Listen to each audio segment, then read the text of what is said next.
Hey, babe. I want you to grind me up, roll me like you love me, make it last enough, stroke me while you smoke me.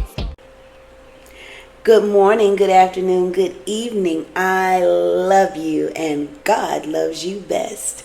We are back for another video, and today we will be reviewing Love After Lockup Season 5, Episode 7, Love Me Not.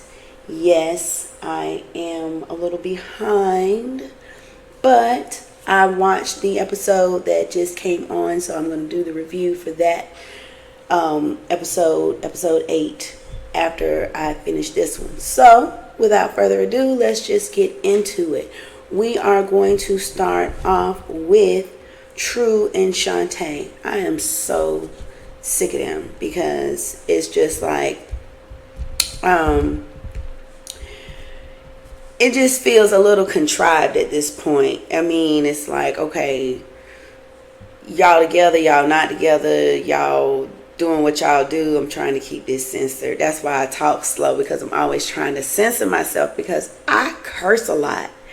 Y'all don't know, I curse a lot, and so I try not to use the profanities when I'm doing my review. But hey, so True drives 5 hours from Cape whatever to wherever Shantae is to see her. He said it's been 3 months since they last seen each other or whatever. He's like, oh, he want to cook for her because he wants to try and reconcile and, you know, apologize for everything. So he goes to the supermarket and he picks up some ingredients to make an omelet. But he gets some meat, some steak, eggs, some cheese, and he says they only had 3 cheeses. You know, in the pan they had Jack, they had cheddar, and I think they had Sharp or something like that. But I think those are pretty good choices to be locked up, so I wouldn't complain. He got to the checkout line. They got self-checkout now. He's like, oh, shoot.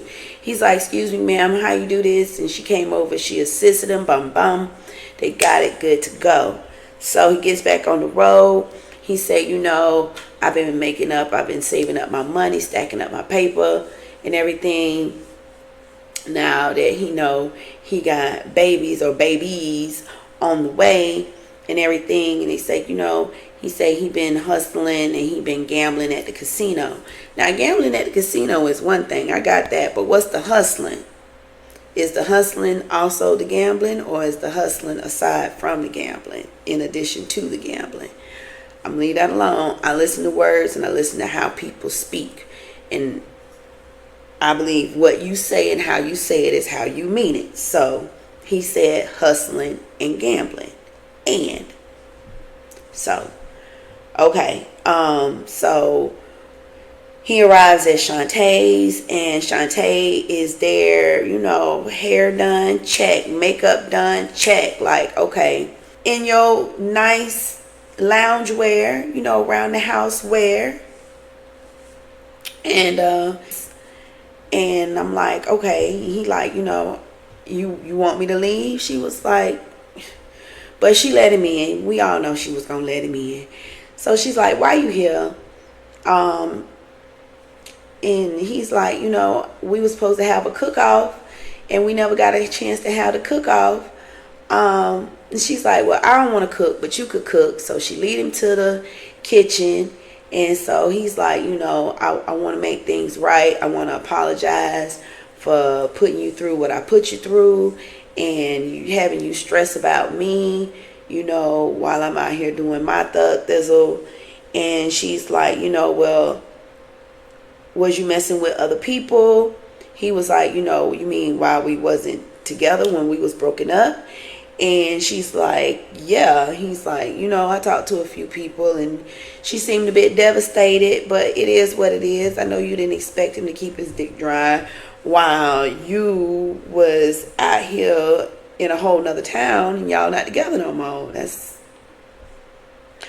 But so she's like, she starts to proceed to the living room because he bought her some flowers. So she started pulling the petals down. This is where I was like, maybe your friend had a point on the last episode, because you are pulling petals talking about he loves me not, he loves me not. Like, where they do that, Shantae?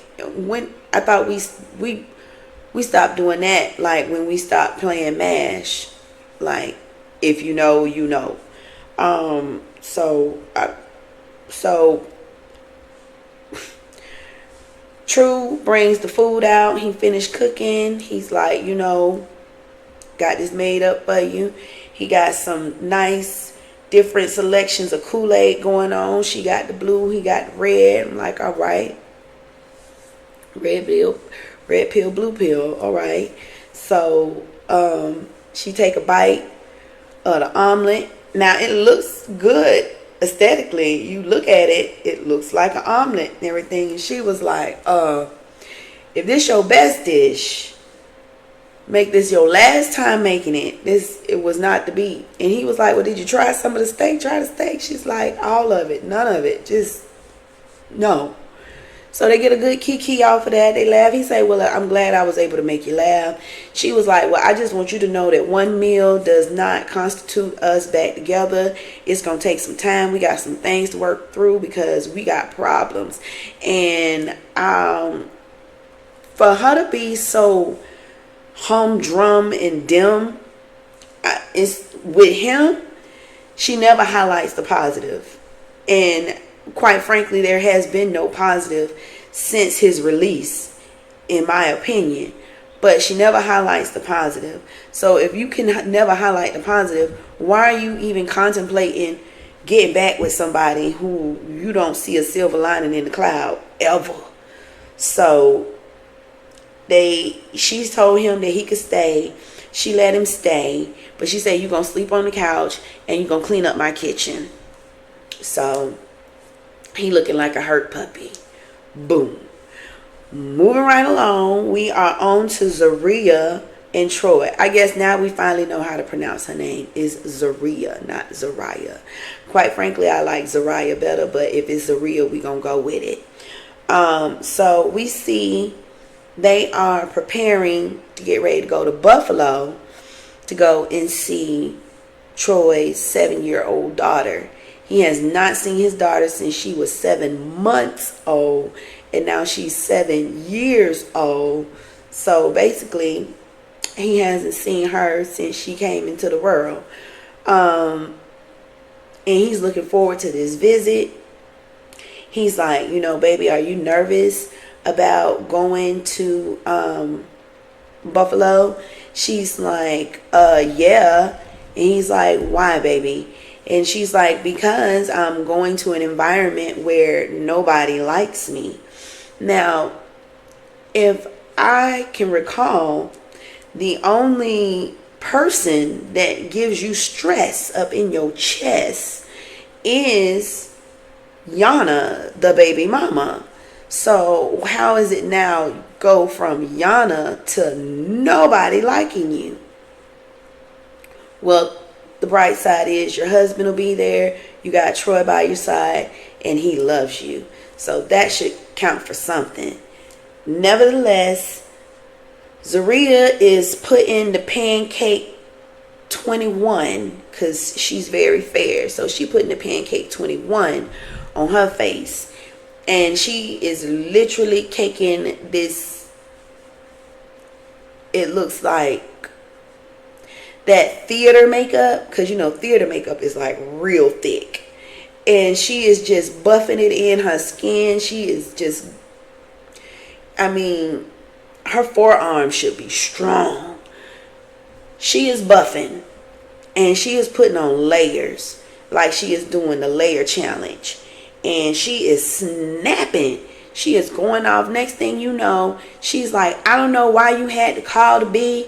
And he's like, who? Your baby mama. Why you had to call her before we go up there to Buffalo? You know I don't want you talking to her. You know I don't like you talking to her. He's like, what are you talking about?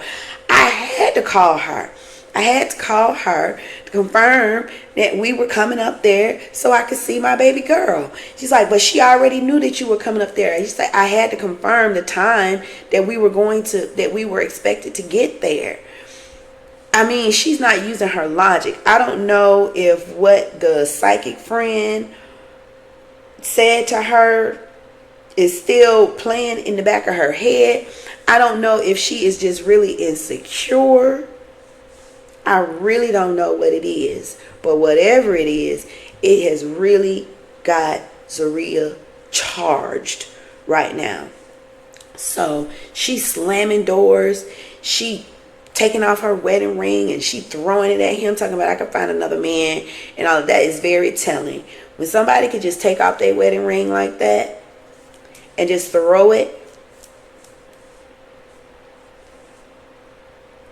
it's a symbol, but it's a symbol of your marriage. It's a symbol of your union. So when you could just hawk up and just chuck something like that, and then on top of it say, oh, I could get me another man. Do you, boo? So then Karen over there looking like one of the founding members of the Funkadelics, she's sitting over there and she's like, look, I'm not about to let y'all run me again. Y'all gonna owe me some more gummies, but I'm gonna do you a solid and I'm gonna go in here and try and talk to this hoe. So she goes in there and she tries to talk to Zaria, and she's like, chick, I don't know what you coming up in here for. I don't know why you in my face. Get out my face. And Karen like, hold up, bitch. I was just trying to holler at you for a minute and trying to see why you got so much pressure. What's all the pressure about? And so she's like, I don't know why he talking to Yana. He always be talking to Yana and be telling her stuff. Yap, yap, yap. She's like, chick, he has to talk to her to confirm our arrival. He has to talk to her for the sake of the little girl. How else is he going to communicate with his daughter? Make it make sense. She's like, you just want to make excuses. You just want to make excuses. And she was like, you know what? Middle fingers up. So she said, Zaria said that she feels like she is always compromising and nobody wants to see her side. Next thing you know, Troy done hit it. He done hit the door. He done walked 6 miles.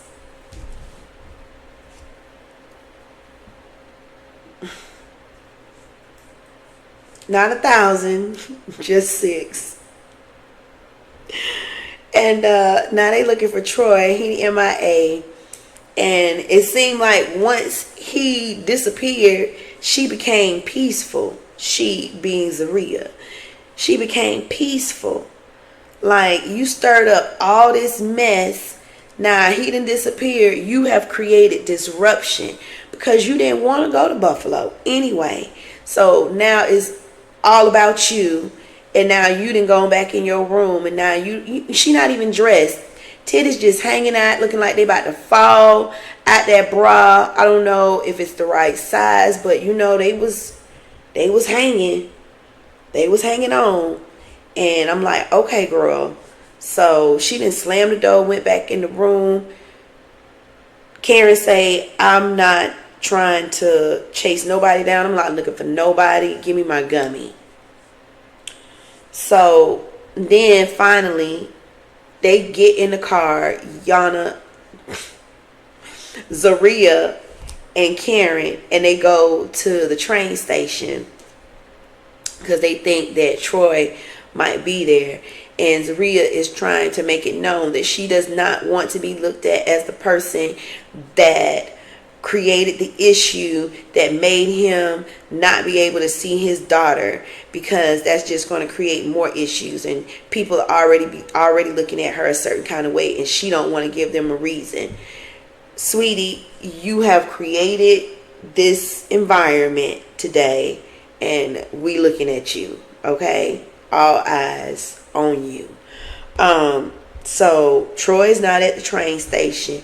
Yana calls Karen on the phone. I think Karen was putting 20 on 10, talking about, Yana said that he just want to see his daughter. He be stressed out. You be stressing him out and blah, blah, blah. She's like, well, how would she know all of that? How would she know that, all of this is going on? See, that's what I'm talking about. He be lying. And she's like, I don't know what's going on. I'm thinking that she might have just put a little 10 on extra because it was just too close to what had just transpired for Yana to make that type of statement. But who knows? Maybe she did. However, we do know Troy left his phone at the house. So now Troy's not at the train station. They go back to the house because can't go see the girl without Troy. So then Troy shows back up at the house. So Karen's like, where you been? He ain't saying nothing. So then he goes to the door. He knocks on the door. He's like, and he tries to go and talk to Zaria. She is still acting a donkey. She's like, leave her the F alone. She don't want to talk. He like, cool. So then Karen, she gets another phone call from Yana. Apparently Yana tells her something about Zaria had some dudes, let me not say dudes, had some dude up in the house while the time that Troy was still locked up. Apparently, I don't know if Karen knew anything about this, but Zaria was like, I could hear them on the phone out there talking. She was like, she trying to start stuff. He already know all about that. Okay, so you did cheat on your husband while he was locked up. Okay, so he know about it. Maybe Karen didn't, but she didn't zip down her sweat tracking suit top. She got her titties exposed, and she knock on the door because she say, I'm finna get some straightening here. I need to know what's going on. So that's what happened with Zaria and Troy and the likes of Miss Karen. Now we're gonna move it on along to Christine and Julian, because it really wasn't that much.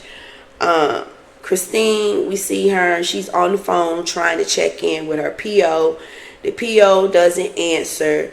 So Julian suggests, he's like, what do you think we do? I think we need to go down to the office so that you can see if you can get some information on where your PO is, or get another number, whatever.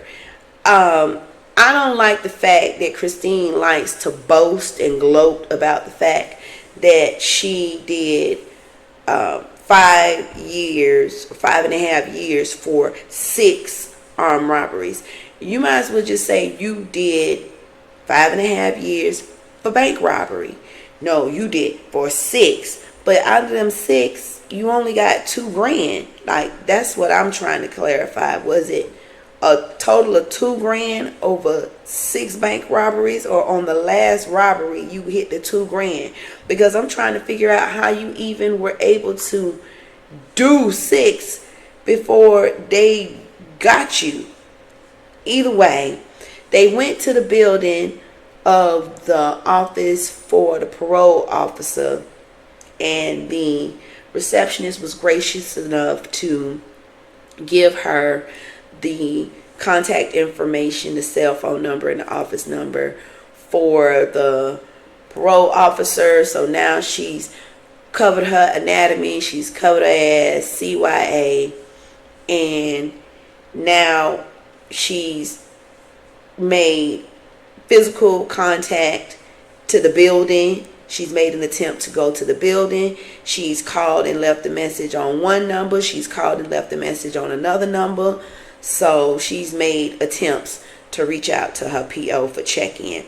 Then we see her and Julian walking, and they're discussing her legal issues, because she's discussing, she has the attorneys in West Virginia and the child support regarding her son, and then she has legal issues and child support issues in Ohio that on behalf of her twins that her ex has custody of.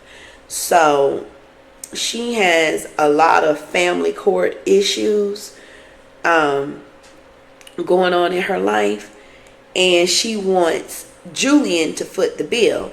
Now she makes an effort to stress the fact that his previous wife, his ex-wife, their lifestyle, she was like, oh, you know, they went on all these expensive trips to all these different countries, and his kids go to the nicest private schools and they live in the nicest homes.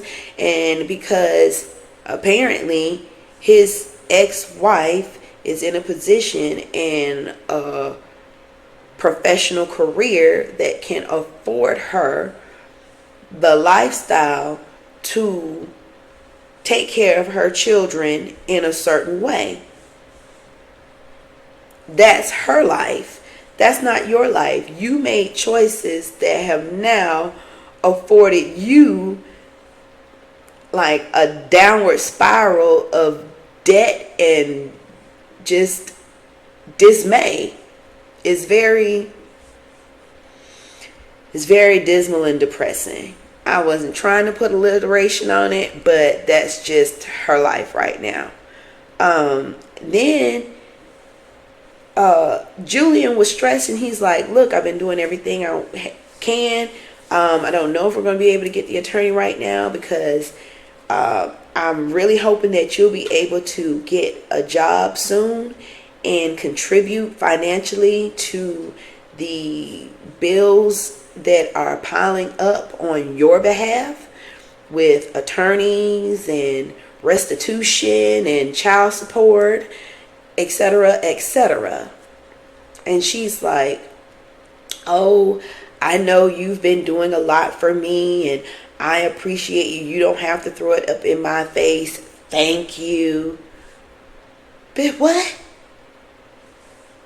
I know you're not getting an attitude after I've been shelling out money that I could be putting aside, saving for my kids, saving for myself, for my immediate family, but I've yet in turn been spending it on you for your family, your children that you can't provide for, and you want to throw in my face that you feel that I'm reminding you of what I've done?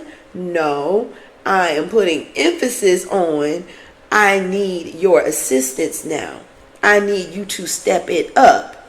That's what I'm stressing, my dear. But she took it as, you know, you told me all this stuff when I was locked up and I thought you were going to take care of me. That's the kicker. In my opinion, she is comparing herself to the likes of the lifestyle he had with his ex, and she feels that she is deserving of the same. So she does not feel that she has to work. She does not feel that she has to look for employment, because she believes Julian should be taking care of all of these things. He should be providing for her, and that she shouldn't have to worry about any of that. He should have it under control. But he is trying to make it known as subtle as possible that is not the case. So we are starting to see a strain come up, but he let her know, chick, you're going to have to get a job. Now we have Letitia and Keith. First things first, I want them to update the picture of Keith. Keith does not look like that anymore. We know Keith does not look like that anymore. And so please stop using that outdated picture of Keith. Moreover, I just don't like that photograph of Keith. And Letitia, there are a few things. The hair, I don't need to go over it because enough people have gone over it. You know what it looks like. We know what it looks like. And all we want you to do is fix it. Just fix it. Please and thank you. But lastly, I don't like you in those jumpsuit rompers. I don't like you in the jumpsuits. They are ill-fitting to your body type. They make your booty look long. They make the back curve of your butt, it looks long. It looks like you have a long booty. So yeah, not appealing. But the end. So Letitia goes to see Arthur, the real attorney, about her issues and her woes that she created with Ben Crook, a penitentiary paralegal. And so she goes and she shows Arthur, the real attorney, the brief that Ben drafted on Keith's behalf.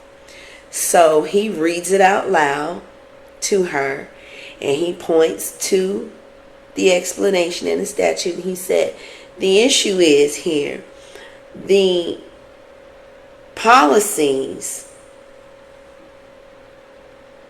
the law didn't change. The law didn't change. The policies in the law is what changed. So, moreover, these policies in the law that changed are applicable to inmates that will be offenders thereafter. Okay, so Keith's offenses precede this change. It does not apply to him. Lastly, I mean, he has 8 months. I could see if he had 2 to 3, 4 years left, maybe. 8 months, do your time. Don't get in no trouble. Don't go to the hole. I mean, if you could become a trustee, do that. But trying to get some injunction or something filed, no, it's just a waste. And that's what Arthur summed it up for Letitia real quick. And I'm sure that she is paying for the consultations that she goes and sees Arthur for, because I'm sure that complimentary consultation is gone out the door with her shenanigans, because she comes with the BS.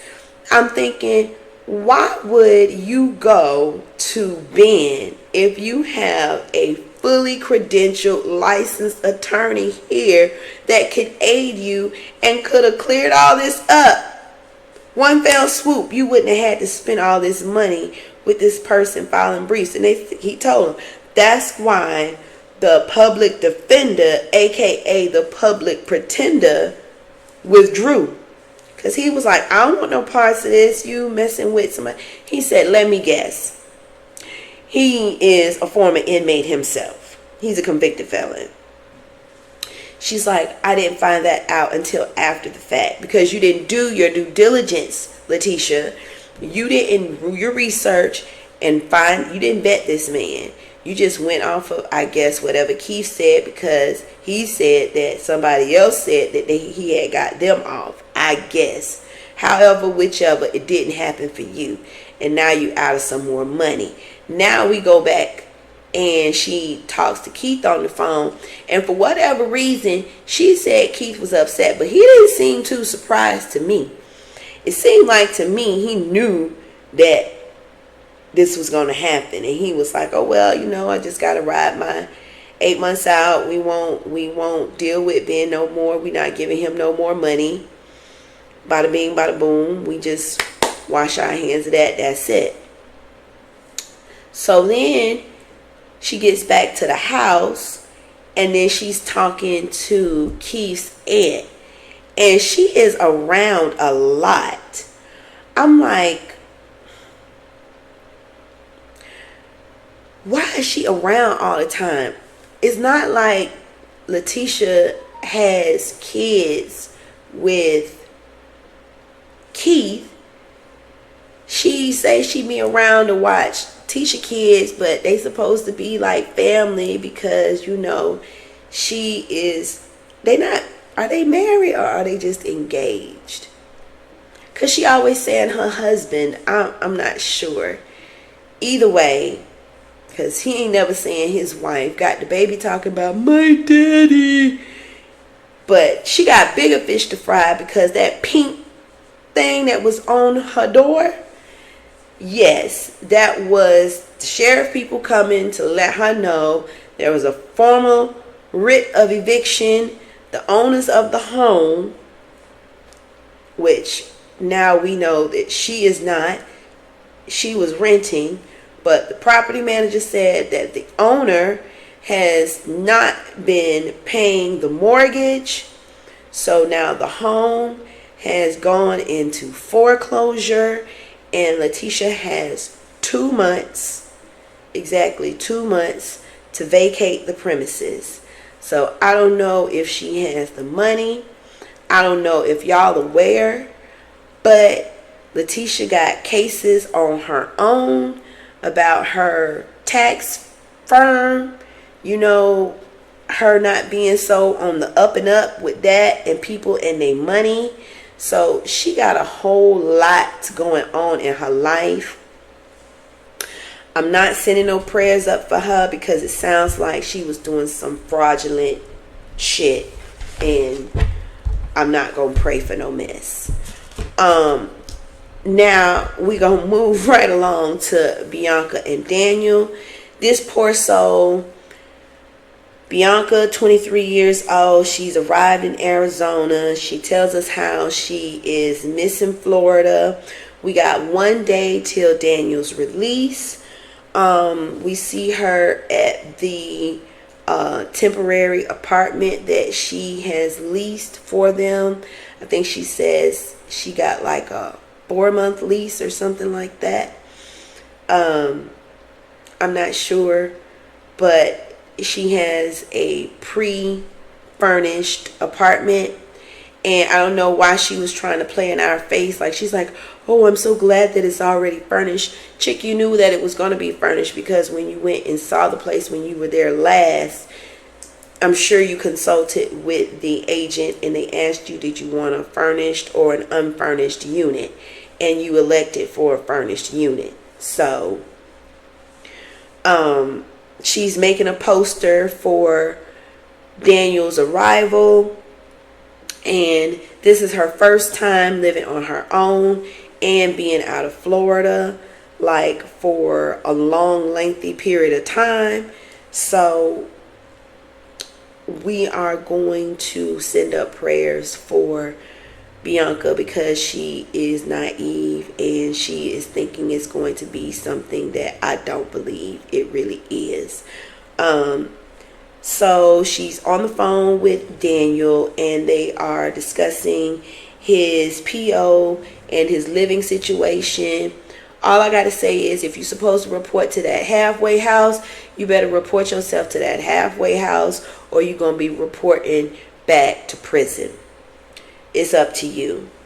Don't be trying to make plans when they already have plans outlined for you. They have a strict itinerary for you to follow.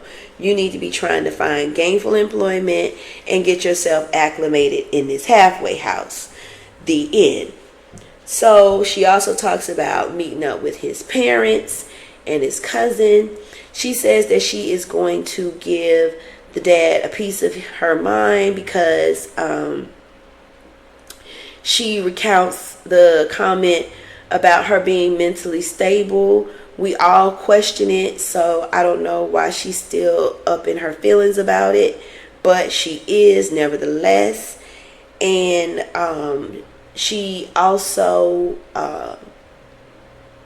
expresses concerns about meeting the family because she doesn't know how they're going to receive her, yada, yada, yada. So now she's en route to meet the parents. Before they arrive, she gets there first. She's sitting at the bar and she orders a vodka and crayon. Now, her whole storyline pretty much is centered around drinking, addiction, and sobriety. And I don't think she understands any of how it works. So as soon as they get there, she meets Lita and James, the parents. James is Daniel's stepfather. Lita is Daniel's mom. And then the cousin Robert has also accompanied them. And so they get acquainted, and Bianca asks, does anybody want to drink? And the mother, I thought just to say no would have been fine. I'm going to have a mocktail, or, I'm going to have a virgin drink. But she made it a point to say, well, I would, but he doesn't drink, so I'm not going to drink because James is in recovery. So she's not going to drink. But to the way she put it out there, she's like, well, she would drink if it weren't for her husband. It's like backhanded support. Nevertheless, they go on and talk, and they talk about, Daniel's release and him getting settled and what to expect. And then they start discussing, is Bianca going to drink, or does she anticipate drinking around Daniel? She's like, well, I don't see anything wrong with having some wine around him. And they're like, red flags, red flags. And so she's like, well, he said that it'll be fine and he wouldn't have a problem with it. And they were like, do you think that that is safe for you to be drinking around him? And so James, the stepfather, interjects. This was very telling. I have to go back because he wanted to, at the introductions, he wanted to apologize for his comment about Bianca being mentally stable. And he said that was just his sense of humor. He didn't mean anything by it. And he extends an apology. And Bianca, she is leaning her arm on the counter. And she does her hand like this. She's like, oh, that's fine. She does her hand like this and she rolls her eyes. So that was very passive aggressive of her. Even if she would have said as an adult, she would have said, oh, thank you so much. I really appreciate you apologizing and bringing that up, because I had told Daniel, I was like, I was going to give you a piece of my mind. Even if she had said it in jest, we would have known that she was serious because she had said it, making light of it. Okay, I would have took it. But the passing of the hand and the rolling of the eyes, like dismissing him, and then bringing up, oh, I almost fell off my chair when you guys came because I was so nervous. Yeah, passive aggressive, dismissive, very childish. Miss me with that. Now moving back to the family history with the drinking. The mother brings up, she just lost her baby boy to an OD with fentanyl. And so she's like, I can't lose another child. I can't fathom the thought of burying another child. And she is sharing this. And so Bianca is like, oh, I'm so sorry. I didn't mean to, bring this up or upset you in any way. She's like, no, it's cool. But they say in the confessional, she's like, I don't know if she really understands sobriety, and I hope she, really gets the gist of, how concerning this is for me, and I hope she takes it seriously. But we'll see how it goes. Last but not least, we have Arthur and Hope. So Arthur decides he wants to make Hope breakfast. She brings up the night before. Girl, bye. Look, don't compare Jesus to nobody. If he was meeting with Jesus, you the last person on anybody's mind, okay? And his mama is his mama, okay? He could be with his mama as long as he want. He could have got on a plane and went back home with his mama for all we care. But she does say that she wants to take him to the fabric store for him to pick out some fabrics, because we know that he's into sewing. They get to the fabric store. She gets a phone call from his sister. She gets a phone call from her sister. They're conversing on the phone. He walks over. She kind of like pauses him like, shh. He's like, So she concludes the call with her sister, wraps it up. He was like, who was that? She was like, oh, that was my sister on the phone. And he's like, well, why did you like shush me? And he's like, no, I'm a grown ass man. And so she's like, oh, she doesn't know about you yet. He's like, what the fuck? He's like, yeah, I didn't want there to be any confrontation. He's like, and I'm thinking, why would there be confrontation about you introducing your sister to your man? It should just be a hello, and they'll be like, I'll fill you in a little more later, but that's my boo. I just want to give you a quick introduction real quick. We at the fabric store. I'm letting him pick out some fabric because he sews and he's really good at, making designs and stuff. So I want to let him come and pick out some fabric. So I'll give you a call later. That's how that should have went. But it didn't. And so they left the store and he didn't want no fabric. How about that? So then they get back to the apartment. He's in the preparation of assembling a bookshelf for her. And then so Arthur lets her know that he found a pic of Hope with an old boyfriend. She's like, well, you want me to throw it away? No, that was the wrong answer. You should have been like, oh, my bad. I didn't even know that was still in there. Let me throw that away because I don't need that. And you don't. So unless you want to keep it. So she want to play dumb. Then next thing you know, she want to mention communication and everything. He's like, I'm still institutionalized. I still wake up feeling like I'm still in prison. And then next thing you know, he walks out the apartment. He is crying. The producer kind of like gets him. He shares with us. He's like, I saw demons in everybody with the exception of a few people. Everybody was looking like demons. My hands was looking funny. And he was like, I just knew that was God coming to take him. I was going straight to hell. And then we see like him asking Allah. He was asking the Lord for forgiveness. He was like, please forgive me. And then Hope comes downstairs. She's like, what's wrong? And he was just like staring at her. He looked really spaced out. He looked like he had disassociated. It was really scary. And she was kind of like badgering him. I was like, girl, we know that psychotherapy, sociology, psychology, first of all, you ain't go to school, and you definitely didn't go to school for any of those concentrations that I just named, okay?